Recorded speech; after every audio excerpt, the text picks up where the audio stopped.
Okay, part 2. I'll try and do some other stuff tomorrow and not the light novels.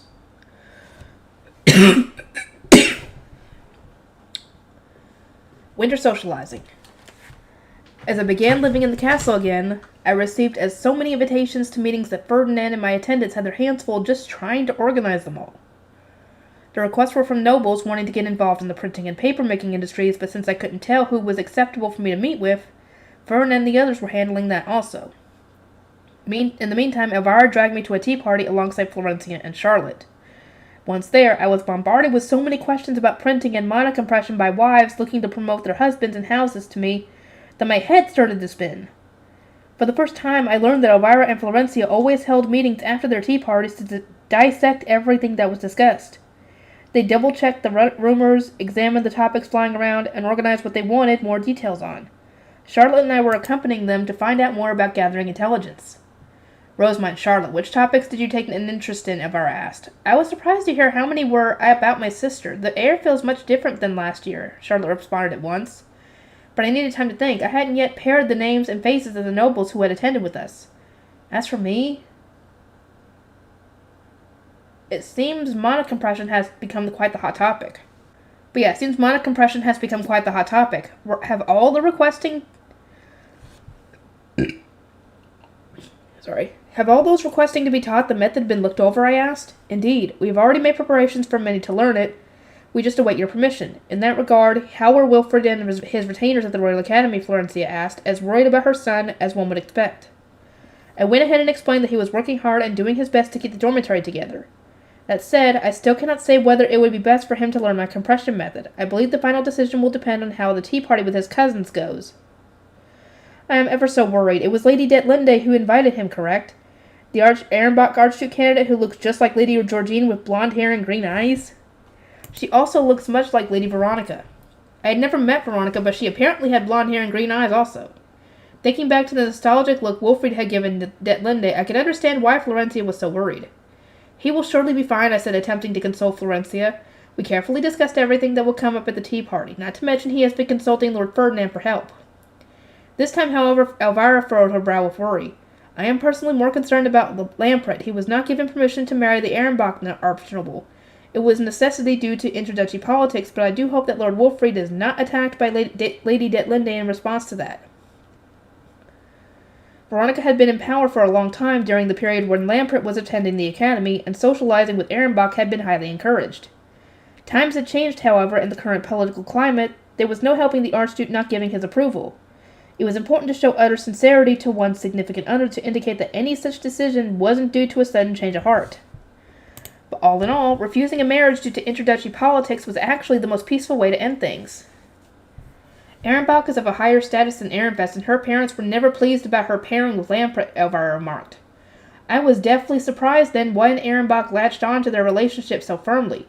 The next Archduke conference is going to be quite the stir, I fear. We must start planning around this now, Florencia agreed. My brother and friend Beltag will likely be requesting support once again. There will also be discussions about trade among duchies, correct? Royalty and greater duchies alike are interested in Rosemind's trends. We simply do not have enough information here. Sorry. I didn't know Ehrenfest knew so little, and Sylvester just told me to spread the trends without any further instruction. Still, now that Rosemind is awake, I feel our faction is swelling in size all at once, Charlotte noted. This is perhaps due to everyone learning that we can once again proceed with monocompression and the printing industry. Charlotte is correct. Med nobles and lay nobles are flocking our way since they must join our faction to learn the monocompression method. Florencia said, I didn't know enough to be able to compare the situation to the previous year, but our faction numbers were apparently shooting up. Elvira smiled. Skillfully flaunting what rewards await your allies is very important, Rosemine. And so we attended tea parties for girls. I was taught how to gather and organize information, as well as how to instruct scholars to gather intelligence in my place. Charlotte listened in with a serious expression, so she would need to do the same next year when attending the Royal Academy. As her older sister, I had to focus to maintain my lead. Rosemine, it is important that you also gather as much information as you can during Royal Academy tea parties, and that you report what you learn to us, Florencia said. We need to learn as much as possible before the Archduke Conference. I could practically feel the question mark pop up above my head. Will I not be returning right before the interduchy tournament, I asked. That is the day before graduation ceremony, so will I even have time for tea parties? Ferdinand had said they wouldn't be sending me back to the Royal Academy until the very last minute due to my poor socializing skills, so I hadn't thought I would have the time to gather information at tea parties. I believe it is better for Rosemine to return sooner than that, both to gather information and to prepare for the introductory tournament itself. The socializing period is when Archduke candidates are needed most. Would you not agree, Florencia asked Elvira. Lord Ferdinand does not seem comfortable sending her back early. She is likely to cause problems there, no? Florencia and Elvira exchanged glances before simultaneously rubbing their temples, agonizing over how to deal with me. I apologized internally. Sorry for not really getting how nobles think yet. I'll do better next time. I clenched my fists, resolving to follow their lessons well, and it was then that a recent warning from Ferdinand echoed through my mind. Nothing good comes from you trying so hard. Rosemine, how many workshops can be made from spring until autumn? Ferdinand asked, having summoned me for questioning once all of my meeting requests had been sorted through. Many nobles wanted permission to construct paper-making workshops, but we were limited to how many we could make at once, since there were only so many instructors at our disposal. That is to say, we didn't have many workers who could teach others. A printing workshop can only be established once all the parts for a printing press have been made, most of the Gutenbergs have been mobilized to handle the setup, and all the techniques have been taught, I explained. I do not believe all the criteria can be met. These criteria can be met this year. We have not sent orders for any new presses to be made, and I am planning to go to Haldensdale in the spring. Printing workshops needed the cooperation of a local smithy and a carpentry workshop, as well as the assistance of the Merchants Guild in preparing the ground floor. The best we could do this year was decide the order in which we will fulfill the requests in the future. I would like to postpone meeting the nobles who wish to establish printing workshops so that I might instead prioritize meeting with those who wish to establish paper-making workshops, I concluded. Are you not limited in how many of those you can make?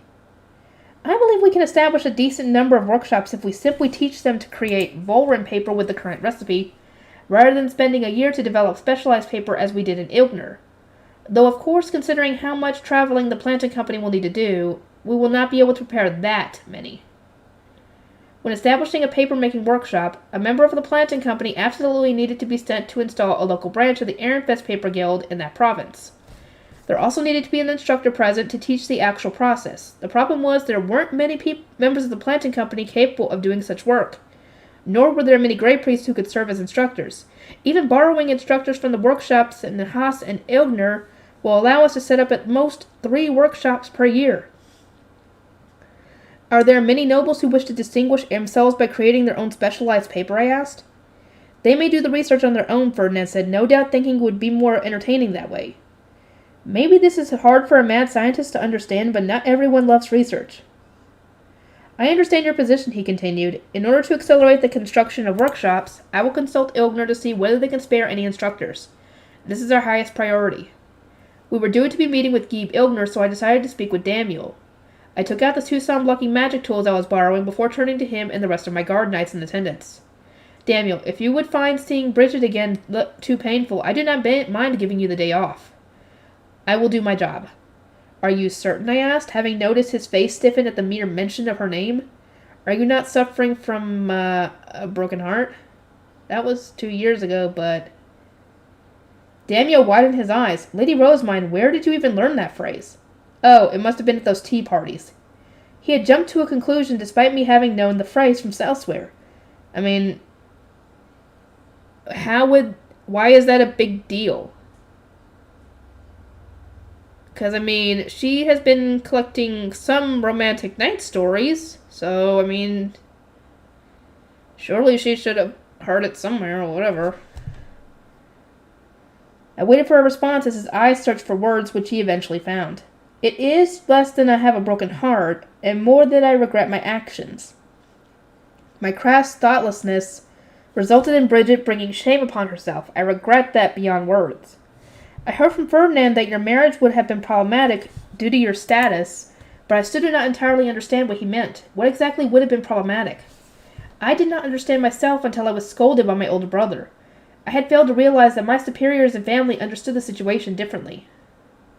As it turned out, he had planned to continue living in the nobles' quarter and serving as a guard knight even after marrying Bridget.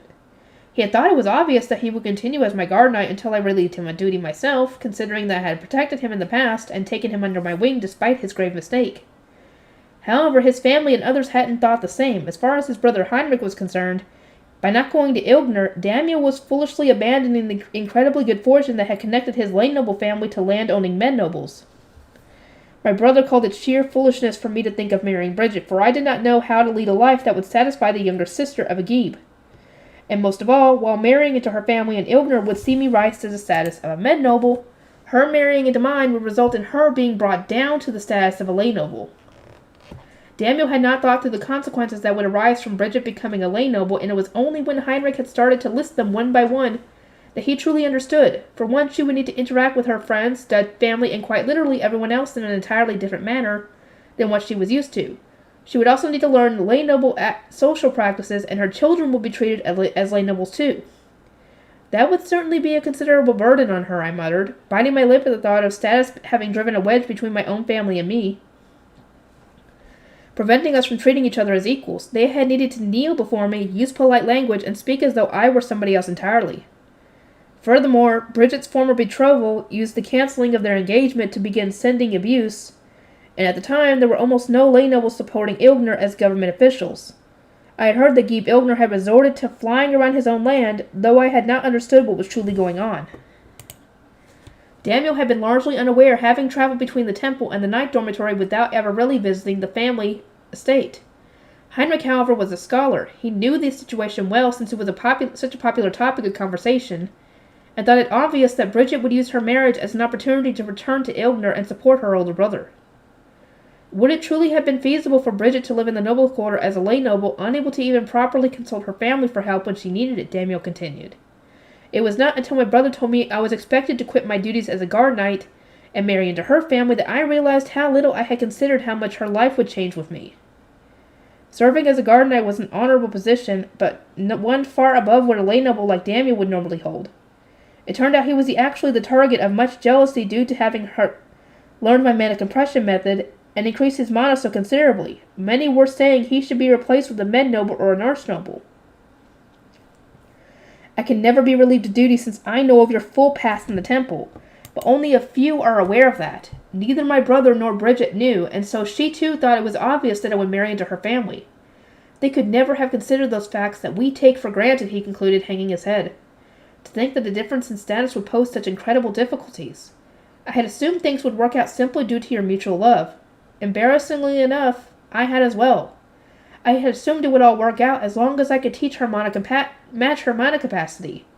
I simply did not think things through enough, and despite having proposed to her myself, I ultimately refused her on the basis of not going to Ilgner. What in the... You turned her down? Sorry, I thought for sure it was the other way around. That was prejudicial of me. I'm sure you'll find someone perfect for you soon, Daniel. Do you say that knowing my mana capacity has grown great enough that there are practically no lay noble women who can match it, he asked. Staring at me flatly, I promptly averted my gaze. Well, as children learn the method, there will soon be many lay nobles with capacities comparable with your own. You will soon have cute girls all over you. Probably. They will be too young. By the time your classmates are of marrying age, I will already be midway through my 20s, Daniel said. He was despondent, but I had heard such age gap wasn't particularly rare among nobles. He would be fine as long as he continued to push himself, though he would certainly be the one putting in the work. You have until then to raise your mana, save money, and develop the charms of an adult man. You can manage. I will do all that I can to support you. You're not going to introduce me to someone in the same way that Lady Elvira found someone for Bridget, he asked, looking at me with such sympathy-inducing eyes that I felt obligated to ask whether he wanted me to speak to Elvira about finding someone for him too. He responded with an immediate, yes please. That worked for me. On the day of my meeting with Geeb Ilgner, I entered the meeting room with Ferdinand, my attendants, and my guard knights, Daniel included. Already waiting inside were Geeb Ilgner and his wife, as well as Bridget and her husband. Oh, awkward. Bridget appeared to carry herself in a much softer and more feminine manner than before, perhaps because she was now married. I was relieved to see that the calm smile on her face was one of contentment. Bridget's husband, the only person here I was meeting for the first time, stepped forward and knelt before me. Lady Rosamund, may I pray for a blessing and appreciation of the serendipitous meeting ordained by the harsh judgment of Everglade, the god of life, he asked. You may. I am Victor, husband to Bridget. It is an honor to meet you. Victor had a peaceful disposition, and the way he carried himself made it immediately apparent he was a scholar. His skills were no doubt essential to Ilgner, where scholar officials were very desperately needed. He seemed to fit in not just with Bridget, but with Guy Ilgner too, making him pretty much a perfect match. Talk about a catch. Good job, Mother. I'm impressed. Here's hoping she could do the same for Daniel, because Daniel deserves love too. Poor guy has been through enough. I nodded to myself as I looked over Victor, and it was then that I noticed a familiar face standing behind Guy Ilgner with a diptych in hand. The way he conducted himself wasn't quite the same, but there was no doubt in my mind. It was Volk, the former Great Priest. Never had I expected to meet him here in the castle. My eyes widened in surprise, and he returned a warm smile upon noticing my gaze. It was improper for me to speak to him here, however, as I turned my attention to Bridget. It has been a long time since we last spoke, Lady Rosamine, she said. I am glad to see you are doing well. My one regret is that I did not wait for you to awaken before I married. Bridget had personally wanted to delay her marriage until then, but Elvira had suggested she speed things along so that Ilgner could get the help it needed as soon as possible. It was in their best interest to develop their trade and secure sales while they lacked business rivals, and they were advised to make as much paper as possible before Haldensdale started printing. Although we married, we have had no time for newlywed life. Ilgner is suffering quite happily as Lady Elvira and the planting company push your business further and further, Bridget continued. Victor smiled and nodded. We have invested our all into developing a new paper since Ilgner was fated to lose its advantageous position when you awoke and other provinces began establishing their own workshops. It is thanks to your support and paper-making workshops that lay nobles have returned to the province and made operation feasible, Lady Rosamine. We thank you from the bottom of our hearts, Guy Ilgner's wife added, kneeling in front of me as well. We would like to gift you this paper. It is newly developed and made from Rinfin, a tree far more common in Ilgner than Volrin. It may serve as material for the wax paper the planting company seeks. Please use it for your research. She presented me with paper so thin it was almost see-through, carefully stacked and wrapped in cloth so that the sheets would not be damaged by the hard, smooth paper that was Ilgner's specialty. I carefully pulled away the cloth and picked up a single sheet. The craftsman had gotten much more skilled during my 2-year slumber, and seeing the expertly made, super-thin paper made me break into a smile. This was a far cheaper alternative to the trauma paper we were currently having to use, which would naturally lower the cost of printing as well. Books are going to become cheaper? Heck yes! I thank you ever so much. I will start experimenting at once to see if this can be used as wax stencils in the workshop, I said, wishing to happily rub the new paper against my cheek, but contenting myself with just touching it normally. Bridget lowered her voice. Lady Rosamine, I do not know if this information will be useful, but paper made from the non-seb fey plant acts in a very similar fashion to a magic tool. Excuse me? Oh, Ferdinand would like to hear this!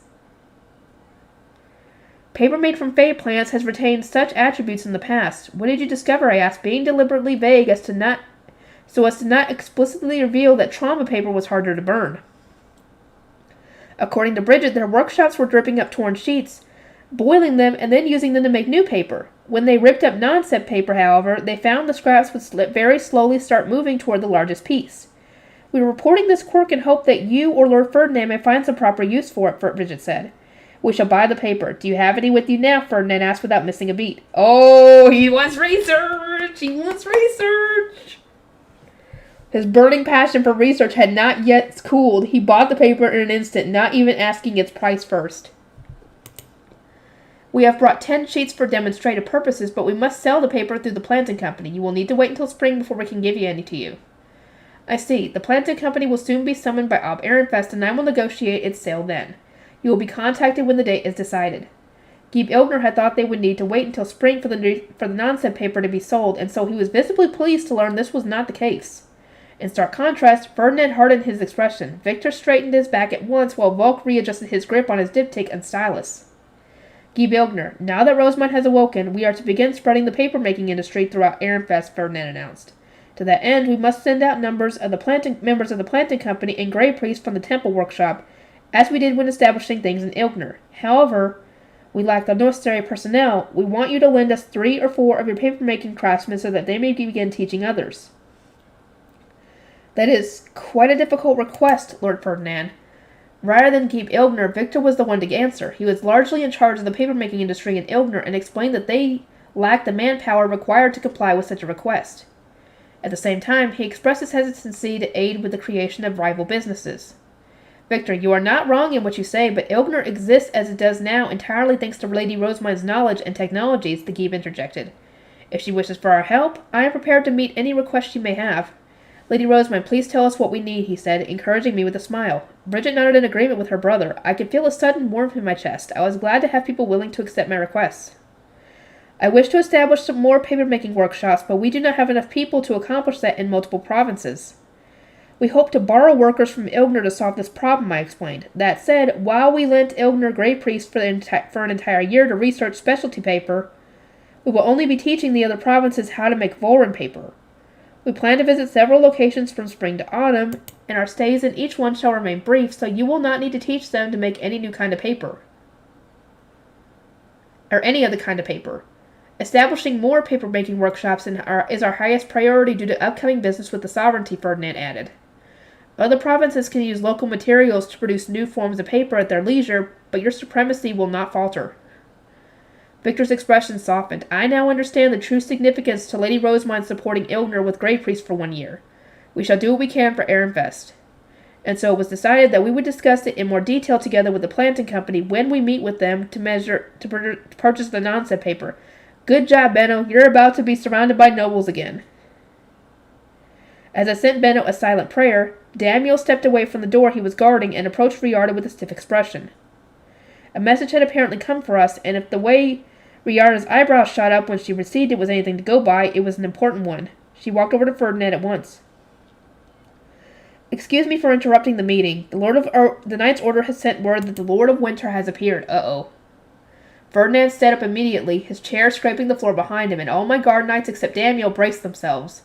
I thought back to my previous experience hunting the Lord of Winter. It was a task that had involved most members of my family, Karstad and Eckert included. I wanted to assist them with a blessing, even if just only a little to help. Ferdinand, will you need my blessing? I asked, looking up at him. It will help. Apologies, Geeb Ilgner, but we must bring this meeting to a close. Understood. We cannot take any more of your time if you'll excuse us, Geeb Ilgner replied, standing up with his wife. Victor patted his own wife on the shoulder with a wry smile. You look on edge, Bridget, but I believe you are a knight no longer, Victor said. It seems the familiar faces and atmosphere made her forget that fact, he continued, eliciting a smile from Bridget that was both embarrassed and sad. We will leave so as to not interfere, Geeb Ilgner said. We pray for your success in battle, he said. Everyone else began to leave, but there was still one more question on my mind. Volk. He turned around looking stunned, having never expected me to actually address him before here. How are things with your wife? I asked. Have you found happiness in Ilgner? I sometimes find myself worrying about that even now. Ferdinand shot me a sharp glare, but I hadn't been able to help myself. Volk was the first Grey Priest I had ever sold to another. Not as a laborer, but as a free man, so that he could get married. His life in the temple meant he had known nothing of either family or marriages, and so I often wondered how his life was going now. Volk knelt gracefully before me. I took your sage advice well to heart, Lady Rosamond. Rather than endure all of my problems in silence, I regularly speak with Karya so that we may work together and find compromises. While you were asleep, we were blessed with a child, and I was able to learn the true meaning of the word family. I experience moments of joy each day, and I thank you from the bottom of my heart for guiding me down the path of happiness. Oh, he's happy. I'm so happy for him. He deserves it. They all do. Their own happiness. He spoke with pride, wearing the expression not of a Grey Priest serving his lord, but of a father supporting his family. Oh, good luck. The end of winter and the summoned merchants. Daniel, prepare to leave for the hunt. We will gather in this room when ready and then depart for the training ground. Rosamond, wait here. Only adult knights could participate in the Lord of Winter hunt, so apprentices were not taken along. Angelica, despite being permitted to accompany me to the temple, was also instructed to remain behind. Having been told to wait with my apprentice guard knights, I sat back down in my chair and waited for Riarda to return with my warmer clothing. Geeb Ilgner and the others had long since left the room.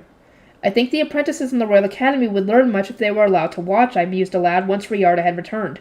Something so dangerous would never be allowed, my lady. I suppose so. The knights will already be carrying extra luggage, and it would be dangerous to place even more of a burden on them. While it was true that the apprentices had much to gain by watching the impressive coordination of the Knight's Order, it wasn't wise to bring meddlesome students to such an intense battle, especially with some that don't have any self-control. If only we had video cameras or something. Yeah, that would definitely help. You could record the whole entire fight and then point out where things, went good, when things went bad, what to learn, that sort of stuff. Ferdinand and Daniel soon returned wearing their armor and capes. I see you waited, Ferdinand said. Good. We must depart for the training grounds. I opened Leslie so that Riarda and my guard knights could climb inside, then we raced through the intense blizzard, focusing on the colored capes ahead of us so that we wouldn't get lost. When we arrived at the training grounds, the knights were already lined up and waiting. Karlstedt, Eckert, and Lampret were among them. I waved, and they looked at me with surprise. Apologies for the wait, Ferdinand said, spurring everyone to kneel. I climbed out of my high beast and stood next to him. It seems that the Saint of Ehrenfest, wishes to pray to the gods and give everyone a blessing. I stepped forward to the kneeling knights and took out my staff. I then thrust it up into the air, pouring in enough mana to bless as many people as possible as I prayed to the god of war. O god of war Arngriff, of the god of fire-laden shafts exalted 12, I pray that you grant them your divine protection. A familiar blue light shot out of my staff and rained down over the gathered members of the Knights Order. The prayer had taken more mana than I expected, presumably because of all the people here, yet I didn't feel as tired as I had during the previous Schneesturm battle. I absolutely had more mana now that the Derive had melted so many of the mana clumps inside of me. Oh, yeah, and because you grew too, you got older, so yeah. We owe our thanks to the saint for her blessing, Ferdinand said. Now, do not leave the northern building until the hunt is over.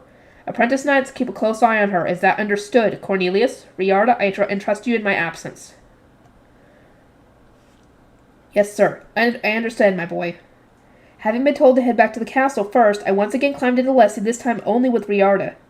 My apprentice guard knights would be taking the lead of our return journey. As I flew up into the air, using the capes as my markers, I heard a shout for the knights to stand at the ready. Charlotte and I were forbidden from leaving the northern building until the hunt was over. This was because the bulk of the knights had departed, leaving fewer guards, and the northern building had a protective barrier that would keep us safe. That was fine with me, since it meant I could read or have tea with Charlotte. In fact, my time in the northern building was the most relaxed I had been since waking up from my coma. I was midway through having tea with Charlotte. I certainly couldn't have refused, given how cute her invitation had been. Despite having finally returned from the Royal Academy, you departed for the temple right after. And then you were busy with socializing. I want to have a tea party with just the two of us, dear sister.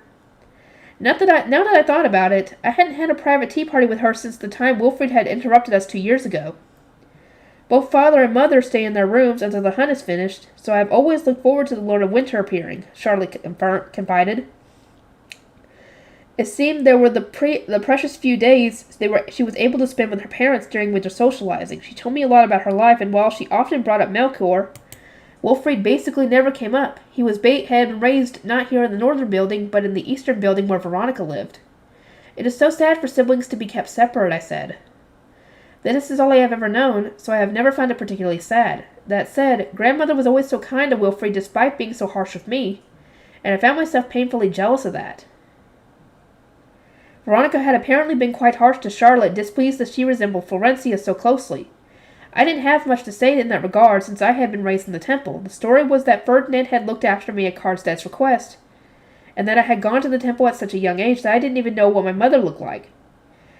I answered in as few words as possible, conscious that saying too much would result in me letting something slip, which Charlotte thankfully interpreted me as me being hesitant to speak of painful memories. She changed the topic out of consideration. Let us speak of the temple another time. More importantly, dear sister, what would you want to do upon being Archduchess? Who said she's becoming the Archduchess?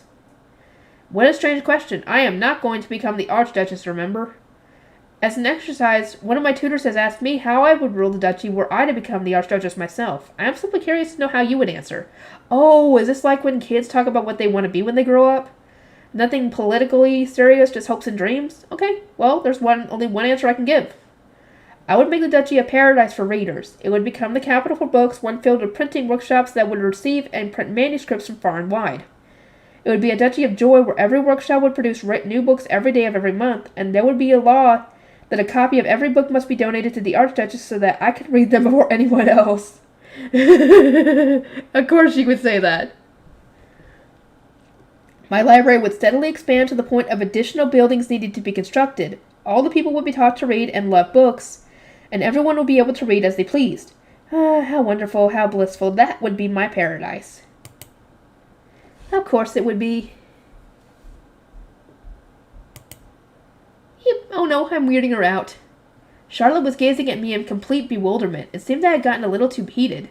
That is just a dream, of course. I do not expect it to come true anytime soon.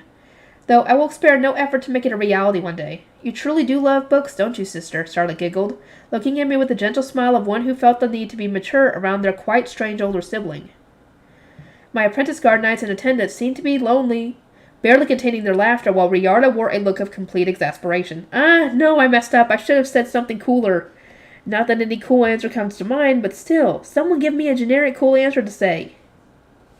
We continued having tea despite me having embarrassed myself. I spoke of all the progress the Better Grades Committee had made in the Royal Academy. Jessica. What? Jackson gave my head. Yes. Okay. Wait. What if it's going to bed? Okay. In the living room, sleep. Okay.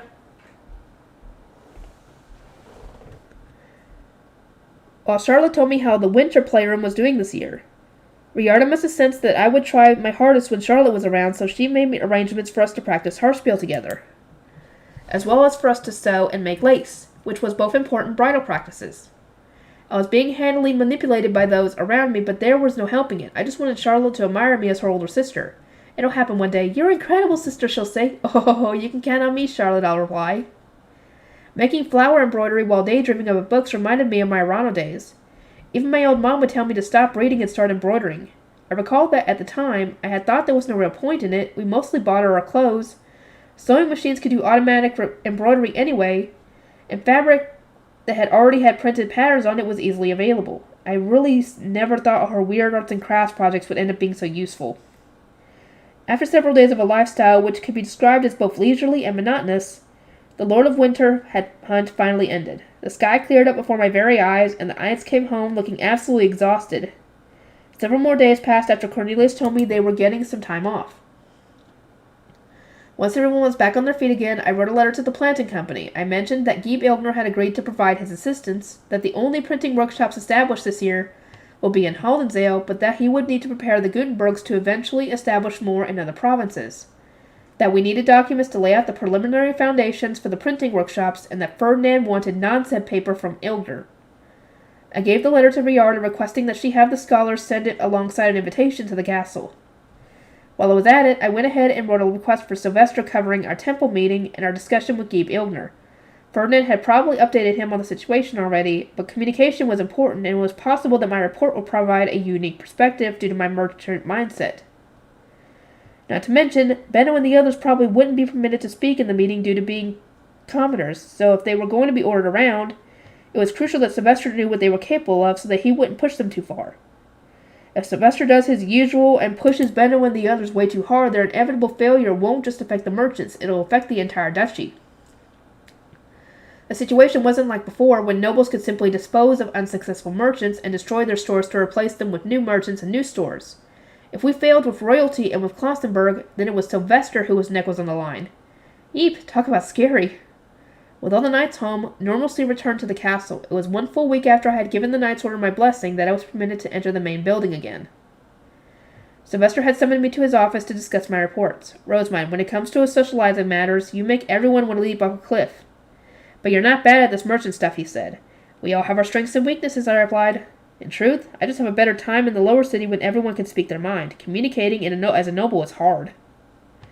Nobles relied on euphemisms so heavily that there were so many things I didn't understand properly or would subtly misinterpret.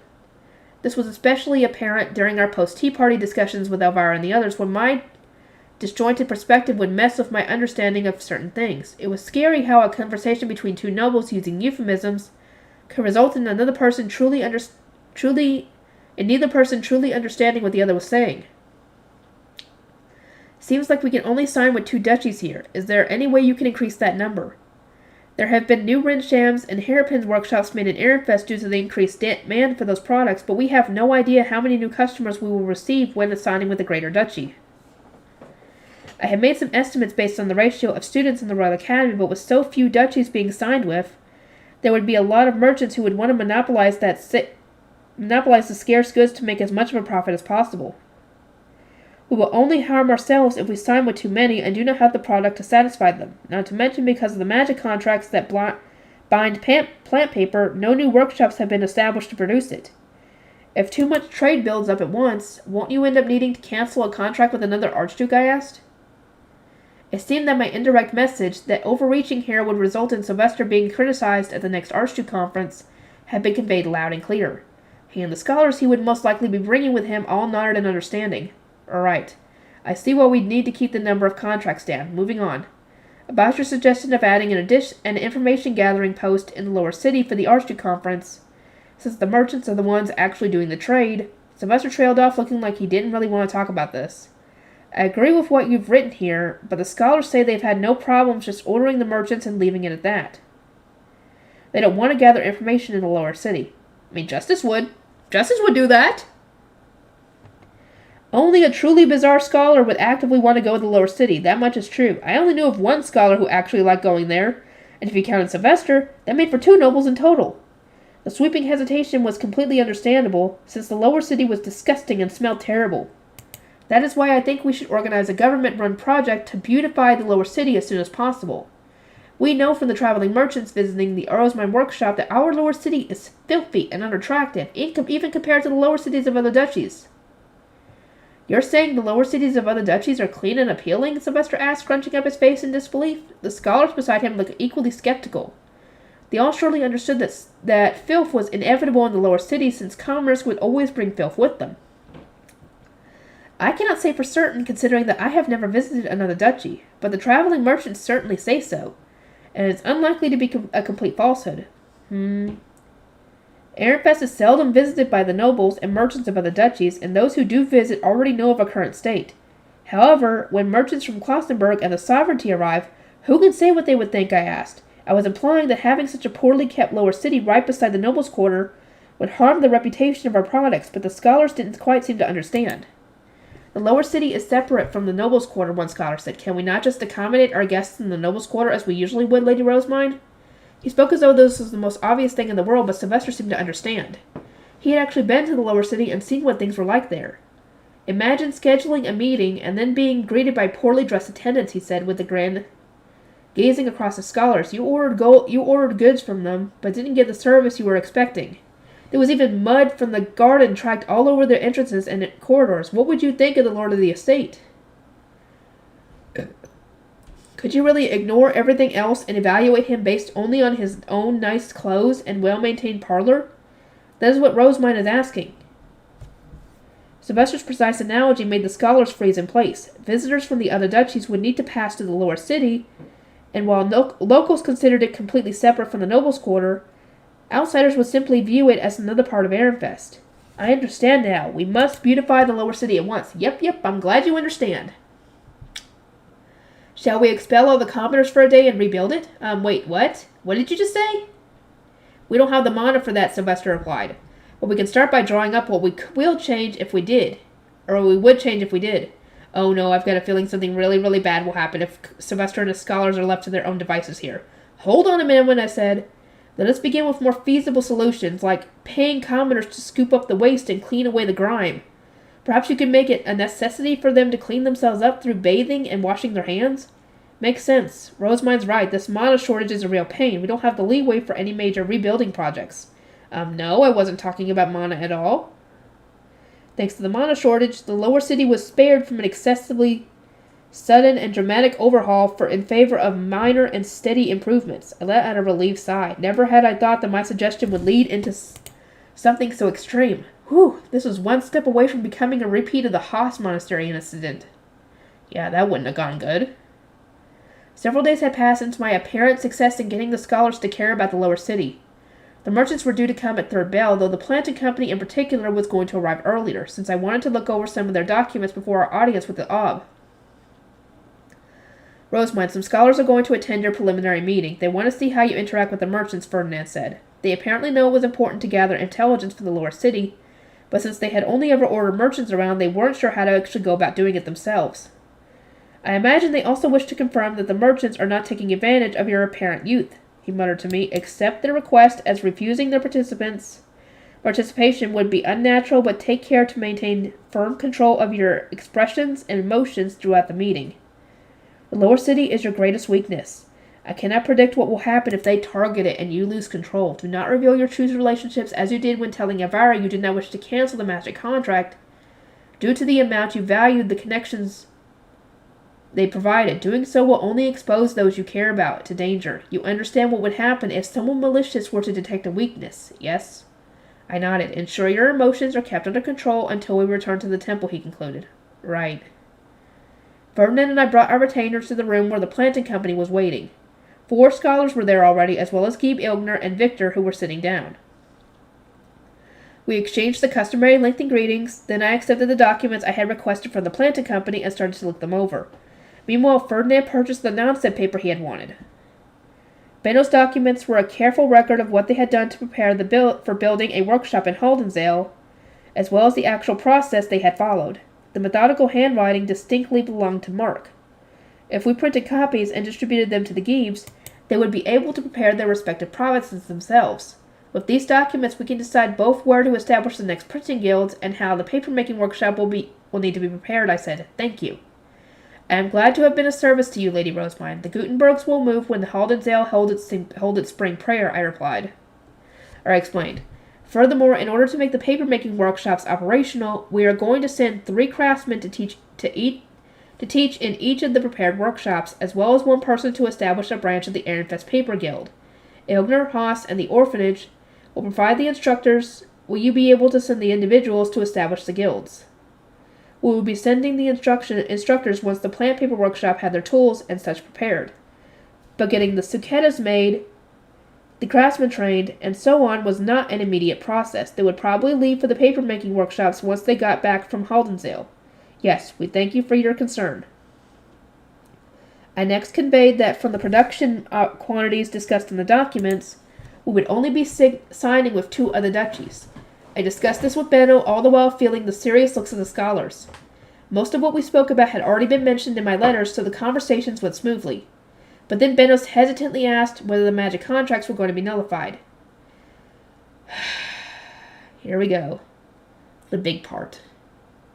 Yes, I replied with a smile, taking care not to freeze in place. The industry is going to be spreading all throughout Ehrenfest, and we will need to sell our goods to other duchies, so the contracts no longer suit our situation. Diab agrees. The first magic contracts I ever signed were unavoidably going to be nullified. The industries we were trying to spread through were intended to serve as important political structures for Ehrenfest. It simply wouldn't do for my permission rather than the Archdukes to be required to establish a workshop, nor could all sales pass through the planting company where Lutz worked. It would make life much harder for a lot of people.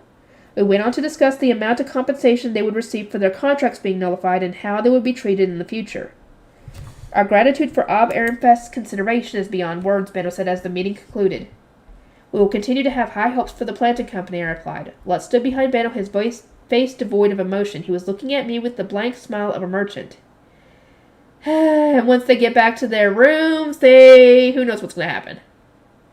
The afternoon meeting with Gustav, Otto, and the others progressed without issue since we were purely confirming what we had already discussed. The merchants were not permitted to speak directly, and so they only listened as the scholars listened to everything that had been decided. Still, at least their thoughts had been taken into consideration this time. Rather than being forced into fulfilling unreasonable commands, they were receiving feasible orders that could actually be completed within the time constraints. Now sign this. At the end of the meeting, we were presented with a sheet of parchment. Written on it was a brief passage about nullifying the magic contracts and the 2 numbers representing the magic contracts in question. Benno and Lutz recorded their names and stamped them with blood as always, whereas I signed mine with a mana pen given to me by the scholar. What I put wasn't mine, the name I had used when signing the other magic contracts, but Rose mine. Once that was done, the parchment ignited and quickly disappeared in golden flame. It only took a few seconds to burn away completely, and with it went the contracts that once connected mine, Lutz, and Benno. My heart started with profound unease. It felt as though I was being pushed away from some place important to me. Like the thin strand connecting me to the people I cared about had been cut. Keep your cool, keep it cool, keep quiet until this is all done. Then you can sign the other contracts and get back and cry or whatever you gotta do. I wanted to ask Benno and Lutz whether our relationship would stay the same even without the contracts. I wanted them to nod and reassure me it would, leaving no doubt in my mind. But I had been told to contain my emotions until after returning to the temple, so I could do nothing but tense my stomach and try to keep myself under control. Good. Now the paper-making and printing industries can expand without issue, the Archduke said, relieved. Indeed, now there is nothing stalling the construction of more workshops, the scholars agreed, their words buzzing in my ears like annoying flies. Okay, that's that. 46 minutes. I could do one more, I think. A place to call home. With the old magic contracts nullified, we needed to sign new ones so that Sylvester could direct the expansion of the paper-making and printing industries. He would not sign them as himself, however, but as Ob Ehrenfest. This way his successor would remain in charge and control when he eventually passed the torch. Benno was likewise signing as the planting company to ensure things were future-proof. I would be handling most of the practical matters as the Archduke's adopted daughter, so I was signing as an individual. Profit was guaranteed to line my pockets as a result, but since Lutz was just a Laharl apprentice, he wasn't permitted to sign. This new contract was essentially Ob Ehrenfest purchasing from me the rights to establish paper-making industries and from Lutz the rights to sell paper, so it included a section wherein a portion of the proceeds would go to the planting company.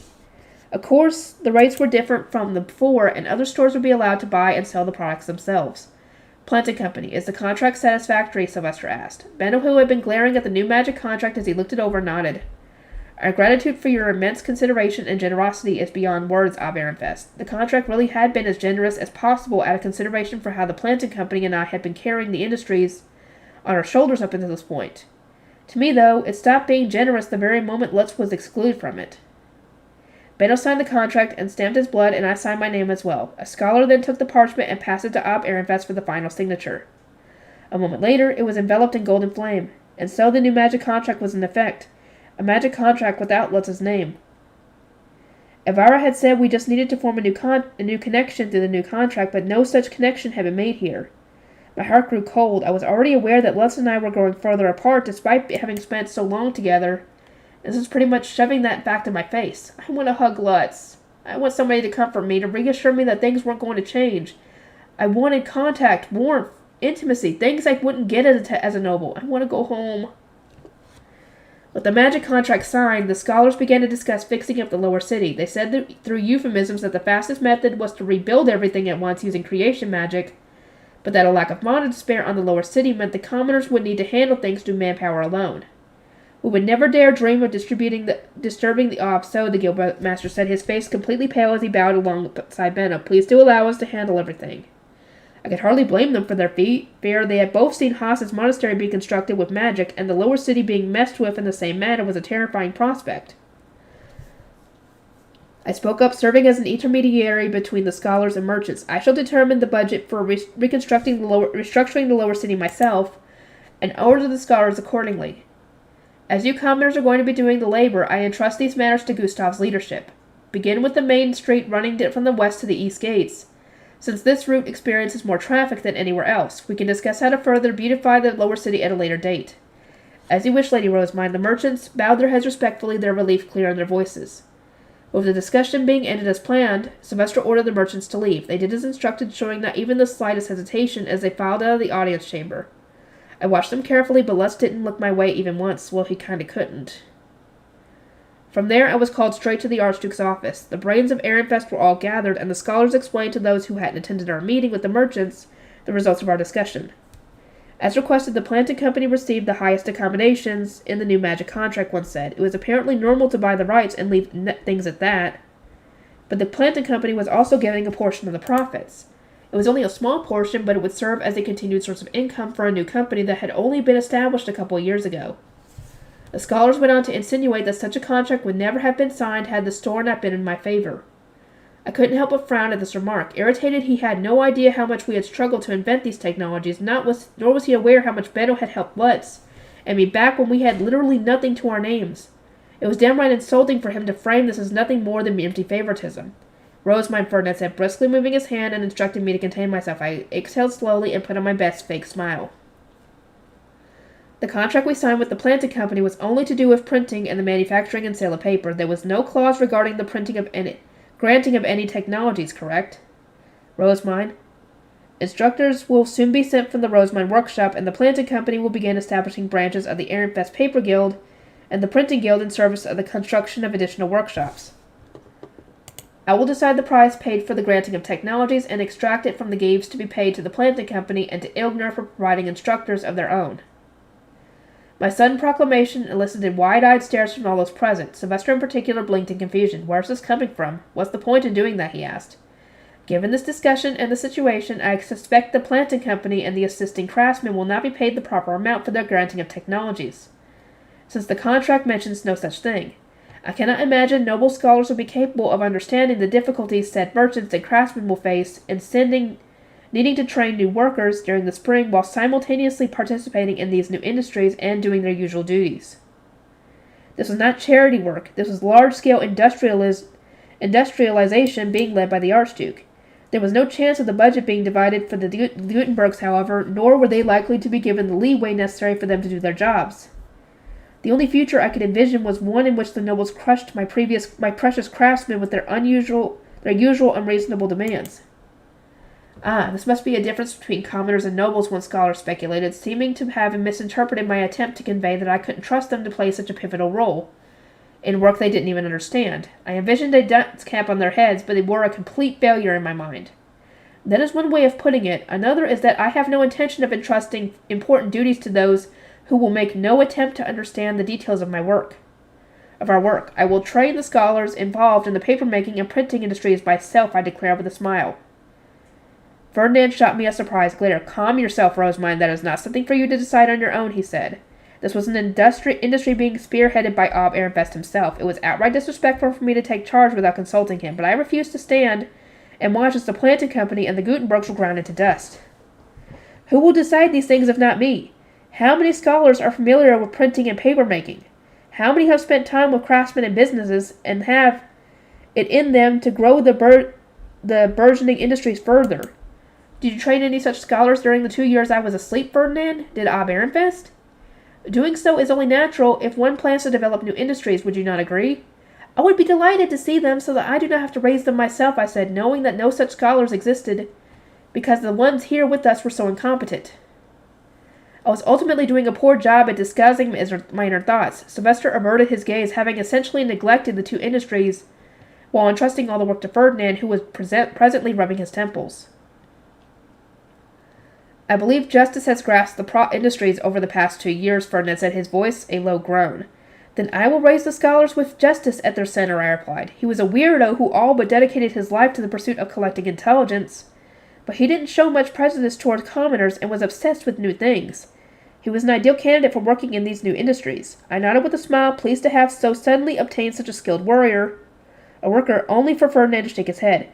No, he is too useful to me. I will not have you stealing him away.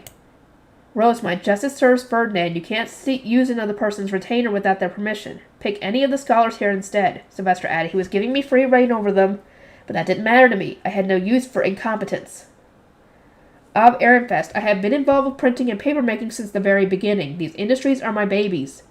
They have only reached their current scope because I nurtured them so dearly. Printing and the creation of paper, as well as the making of the tools required for both, have always been done by large groups of commoners. Nobles have not been involved at any point.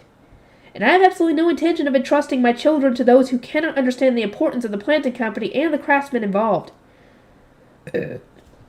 Such incompetent scholars will only force unreasonable demands on them, grinding them into the dust with their ignorance. They have no talent for anything but the destruction of others. So in other words, you don't want any of the scholars here.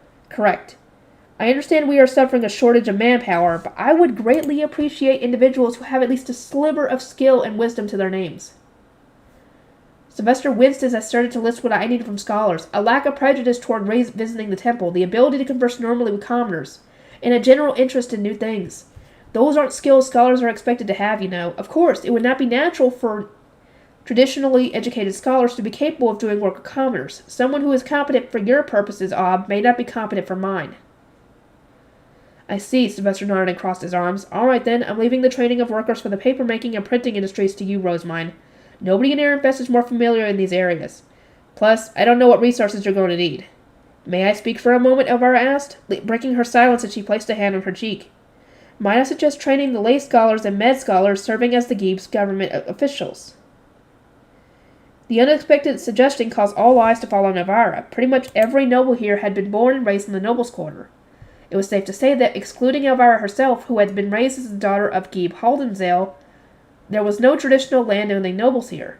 They have had more opportunities to interact with commoners than those raised in the nobles' quarter, and if we inform them that they can line the pockets of their provinces with a new industry, they will certainly take the learning seriously. That is an excellent idea. I shall investigate its potential, I said, but I got the feeling that would only make it harder to change the Giebs for the charge the Geebs for the technologies they were being taught. I would talk it over with Benno later. My decision needed to be based on how competent the scholars were as workers. Ooh, she's having a dream. That night I had a dream. I was walking alone down a long dirt road with no end in sight. A single light shone in the sky like a North Star, and I was walking in its direction. At first I was alone, but then my family joined me, and Lutz, and Benno, and Mark. Uh-oh, that's not good. I've got a feeling they're all about to disappear. Things were getting more and more lively. Lutz would carry me on his back or down on his shoulders, or Benno and Mark in their arms. They were all helping me along the way. We all talked as we continued our journey, and we laughed about the silliest things together. Fred and Gil joined in at some point along the way, and the next thing I knew, Ferdinand was there too. By this point, a small amount of grass had sprouted underfoot. It was soft and cushioned my steps. I kept walking forward, holding hands with Lutz and my family in turn, but the grass continued to grow. It eventually became so tall that I struggled to even press forward. I pursed my lips, annoyed at the grass. I was being forced down a different path than Lutz and the others, but we were at least moving in the same direction, so I continued my march toward the radiant star. They were getting a little too far away. I could still reach their hands, but they were slowly moving farther away. They were walking slightly faster now, too. I desperately raced to keep up, but the grass was pulling me at my legs with each panic step. Wait, I come back, don't leave me. I knew it, they're gonna be freaking leaving you behind. The more I walked, the more our paths separated. Everyone was laughing and smiling together, but not one person noticed. I was falling behind. At some point, our hands had slipped apart. I was alone. Dad, Mom, Thule, wait for me. Lutz, don't leave me behind. The grass was as tall as me now. I pushed it aside, my sobbing uncontrollable as I raced along my path, desperately searching for everyone. Aw, mine.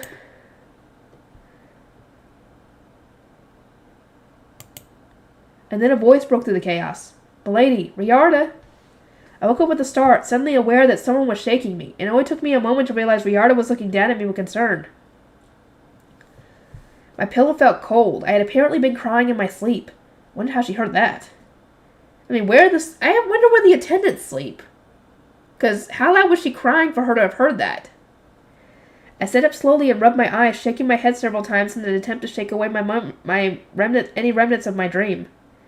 But despite my best efforts, the nightmarish sights were burned into my mind.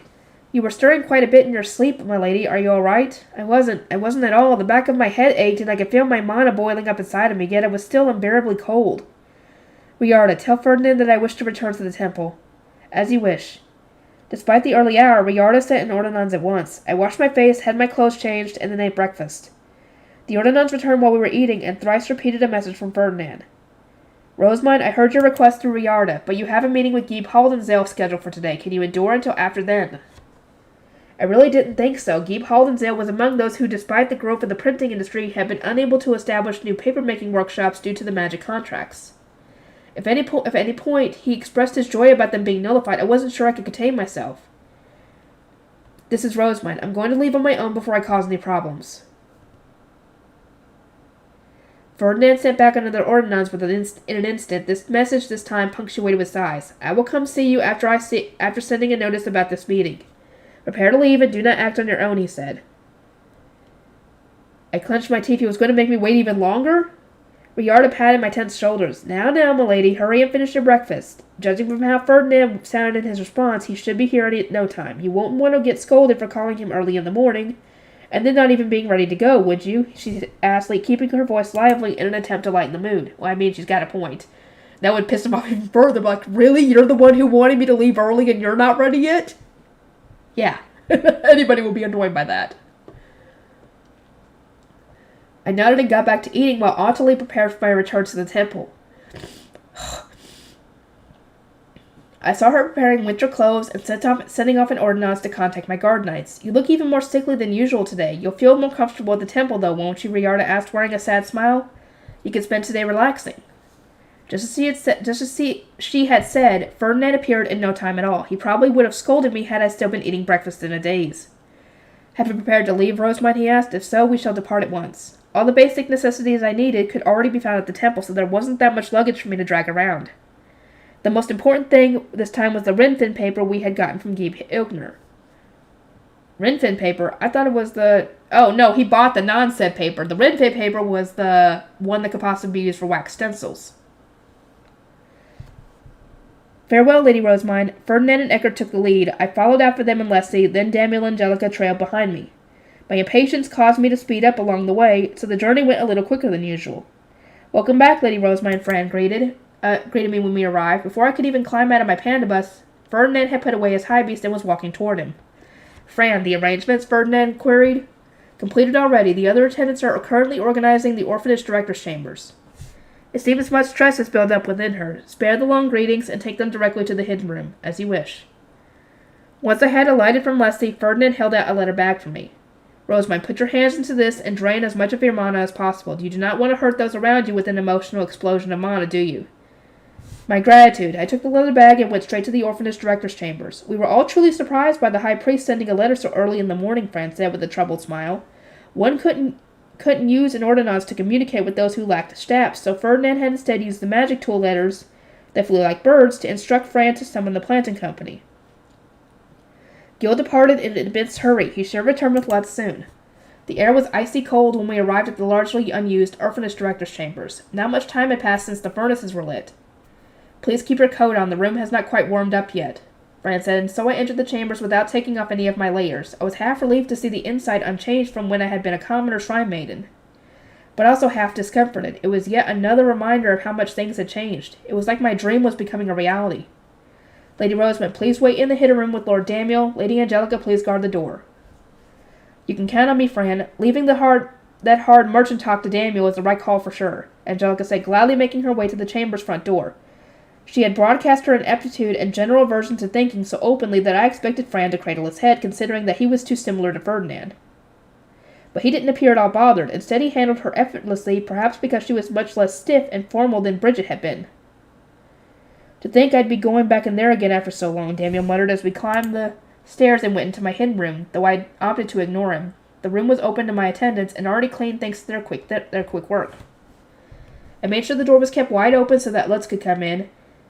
Then I sat in the chair Fran had offered me. He looked down at me with an uncertain expression. Might I suggest using the leather bag the high priest has allowed you to borrow, he asked. The color of your eye seems to be a bit unstable. Yeah, not good. When one's eye color began to change, it often indicated that they were losing control of their mana. I hurriedly stuck my hands into the bag and noticed there were many small round things inside. They instantly began sucking out my mana. I wonder what they are exactly. I'm assuming face stones? Yeah, face stones. I peeked inside and saw several black face stones, some of which had already broken apart in golden dust. Ferdinand was evidently hoping to contain my rampaging mana while simultaneously securing some valuable crafting resources for himself. Was I the only one annoyed at his thorough planning? I have brought Lutz, Gil exclaimed, bursting into the orphanage director's chambers. His breathing was a little ragged, maybe due to him having sprinted here at full speed. Gil, Lady Rosemine is in her hidden room, Fran said. Please guide Lutz there. Understood. I could hear Gil and Lutz climbing the stairs. Their movements had been nothing but graceful for some time, but now their footsteps were quick and unsteady. Lutz, thank you very much for coming this early in the morning. I entrust the rest to you, Fran said, allowing Lutz and Gil into the hidden room and then immediately shutting the door behind them. Their shoulders heaved up and down as they struggled to catch their breaths. I abruptly stood up, not even waiting for the door to fully close, and sprinted towards Lutz. Lutz, I cried. Right as I was about to leap at him, he held me back by my shoulders. Why stop me? Can't we hug? We can, I just can't breathe. Let me catch my breath before you dive at me. Yeah, let him breathe first. Lutz embraced me, patting my back and telling me to calm down. It was a familiar hug, one that made both my unease and my remaining strength melt away. I wrapped my arms around him in turn and gave a gentle sigh. Lutz, the contract's being nullified won't change anything between us, will it? Well, are you going to change? He asked, placing an affectionate hand on my head. I shook my head in response. Me neither. It's definitely a little sad that the contracts are gone, but what's more important to me is my promise to make the things you think up, and that hasn't changed at all. Things are the same. It's just the contracts are gone. It sucks, but they had to be done. Right, you're right. Whew, I had such an awful dream last night. I just couldn't stand it, so I came back to the temple. Let's give a weary sigh. Come on, are you telling me I was dragged over here first thing in the morning because you had a bad dream? Is there not anything else who can do this kind of thing for you? Nope. Nope, there is not. You're the only one who she could hug. Well, technically she could hug Ferdinand, but he would only do that in his hidden room, and I don't think he'd let you do that anymore. If there was, we wouldn't be here right now. There are people who give me more work and things to worry about, but nobody to take my fears away. All right, well, guess my days of getting dragged around are far from over, he said, looking a little relieved despite his words. I couldn't take it anymore, but once I've recharged with you, I can try hard again. Thanks. Just don't push yourself too much. You'll collapse, Lutz said, scrunching up his face and tapping my cheeks. That was a thing of the past now, though. I still needed to keep my magic tools on, but it was much rarer for me to actually collapse. I puffed out my chest of pride. Once I get a little better, I won't collapse at all anymore, just a little better. Why does saying that make me even more worried? Because then you won't have any way to keep her under control. I'm fine, really. The only reason I'm still sick is because I haven't fully recovered from the coma yet. How's Tuli? Is she doing okay? She has a super important, scary job now, so I'm worried about her. Both Otto and Benno had given tough guy answers, but Tuli was the one actually making the hairpins. Who knows if she was okay? Lutz answered in a high voice, mimicking Tuli. Gosh, mine, this is way too sudden, you dumb dummy. You sorry, Tuli. She also said she wasn't going to let this opportunity go to waste, and that you should look forward to her making the best hairpin ever. I smiled, imagining her delicately making the best hairpin she could, despite being pretty mad about it. My Tuli really is an angel. Let's tell Tuli I love her too. No thanks, he said, rejecting me immediately. I widened my eyes and asked why, only for him to give a sharp frown. Everyone thinks Tuli and I are dating now because we go to the temple together to learn etiquette. I don't want to deliver a message like that and add fuel to the fire. Oh, here we go. Some of this is popping up now. I know that those two are going to end up, actually, I almost spilled the beans. Eventually, these two are going to come of age, and they're going to have to find partners. So, this coming up now is it's not going to be like, coming out of nowhere. What, is Tuli not good enough for you, Lutz? You should feel lucky just to be with her in other people's minds. This is Tuli we're talking about here, I said, pursing my lips. Oh, she's actually okay with that. Okay. Lutz furrowed his brow and shook his head. Nuh-uh. I don't want people getting even more jealous of me. Jealous? Does that mean she's super popular with the boys? I knew it. That's my Tuli for you. She must be a total babe by now. I bet I want to see her, I sighed. I hadn't seen Tuli or anyone else in my family a single time since waking up. You'll see her when the hairpin's done, won't you? Tuli was saying she wants to deliver it herself and hear what you think. Also, Kamil's been saying he wants new toys. Guess I'll have to make some then. What kind of toys would he want, do you think? He needs new picture books, right? Maybe Karata to help him learn letters? Should we order boards from Ingo? We could try using paper from Elder. Dirk, who had previously been just a toddler waddling around the orphanage, was now just about old enough to go gathering. Kamil had no doubt gotten bigger too while I was asleep. Let's grin as I excitedly started thinking about fun toys for 4-year-olds. Crap, did I mess up here, Lutz? You gotta focus on paper making and printing first. Don't get your priorities out of order. Oh, I can't put Kamil first. No, of course not. I know, I was just messing around. Joking like this is nice. It takes me back, I said with a chuckle, and that was when the face done in the door of my hidden room started to shine. That meant someone was signaling me from the other side. It was a necessary feature since the hidden room blocked out knocks from other sounds entirely. I detached myself from Lutz and straightened out back as Gil moved to open the door. Standing on the other side were Fran, Benno, and Mark. Lady Rose, my master Benno and Mark from the planting company have arrived. Why? Seeing my surprise, Fran lowered his eyes uncomfortably. In his letter, the high priest instructed us to summon the planting company at once. So we called for everyone, not just Lutz. My sincerest apologies. Oh, I see. Worry not, Fran. You are not at fault. I gestured for him to stand down before looking up at Benno and Mark. They had gone pale from hearing there was some kind of emergency. What the hell happened? What's the emergency? Benno asked as soon as the door was shut, so worked up that spit was flying from his mouth. I instinctively hid behind Lutz and answered honestly. I had awoken from a terrible dream after the contracts had been nullified and just wanted to see Lutz. You idiot! Ow, ow, ow! Benno dragged me out from behind Lutz, his eyebrows shooting up in anger, and started fiercely grinding his knuckles against my head. We got called over the day after an audience in the castle for an emergency. We were freaking terrified, and what it all comes down to is you having a bad dream? Like hell it's an emergency, he yelled. He wasn't holding back at all, and there was nobody here who could stop him.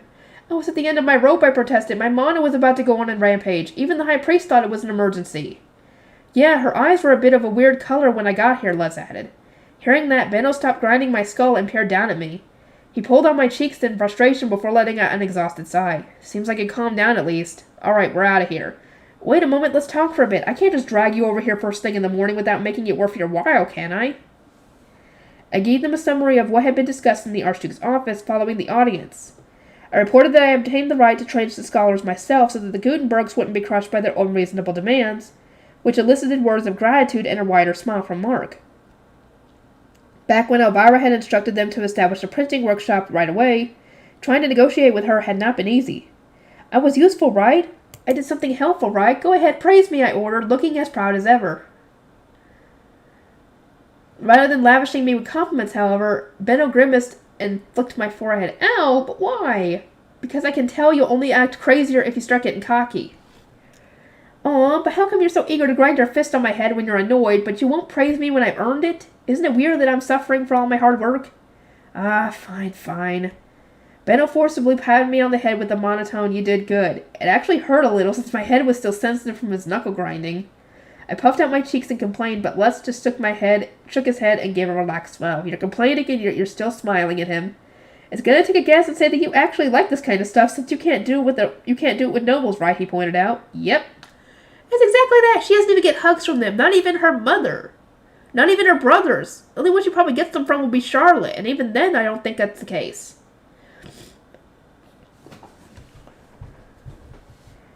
Lutz was completely right. I felt so much nostalgia for these kinds of exchanges and was simply happy to be enjoying them again.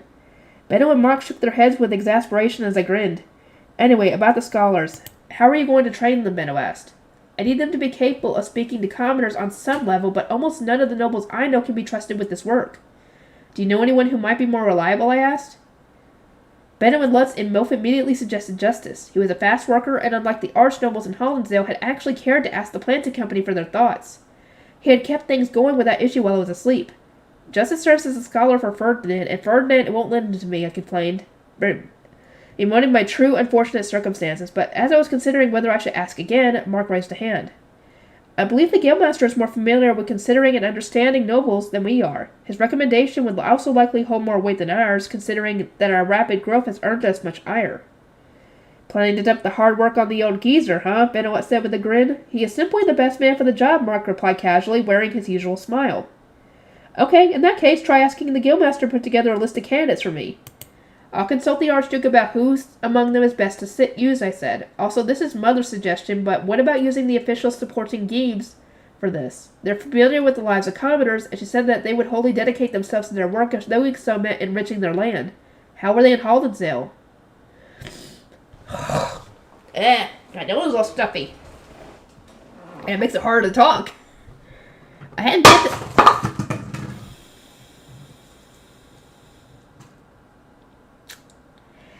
that was just from me bumping my arm against my purse. Against my phone, and that knocked a bottle off my desk. I hadn't been to Haldensdale yet. Both Lutz and Benno had been there with the other Gutenbergs. They surely knew how these officials had performed. Only Master Benno and Damien met Gieb at Haldensdale, Lutz said. I was given a tour of the city by a servant with the others. Maybe he was a scholar? The commoners and nobles there actually seem to interact a little.